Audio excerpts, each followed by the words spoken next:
Karine Fouteau, bonjour. Vous avez coécrit Immigrés sous contrôle en collaboration avec Daniel Lochac. Cet ouvrage sort au moment d'une actualité sur la grève des sans-papiers. Quels enseignements tirez-vous de ce mouvement? C'est une grève qui est très intéressante à double titre.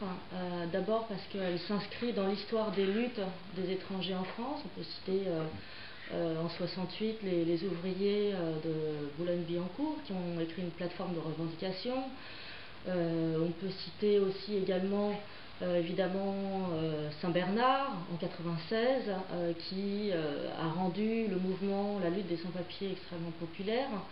On peut citer plus récemment le mouvement de grève des salariés, des femmes de chambre d'Arcade, qui est une entreprise sous-traitante du groupe Accor. Et alors, quelle est la spécificité de ce mouvement-là? C'est que d'abord, c'est un mouvement qui dure. Là, ça fait 5 mois que plusieurs centaines de travailleurs sans papier sont en grève, que le mouvement est assez étendu puisqu'il a concerné il concerne l'ensemble de l'Île-de-France, et à certains moments plus de 40 entreprises ont été concernées.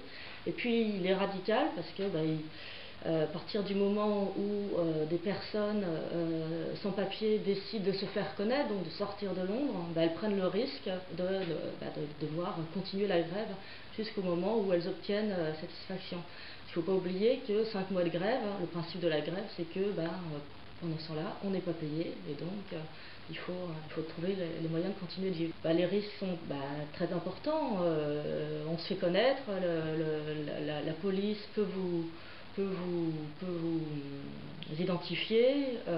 Voilà, c'est un moment d'exposition qui permet aux forces de l'ordre de venir vous trouver là où vous travaillez, et éventuellement de vous renvoyer dans votre pays d'origine. Karine Fouteau, je vous remercie.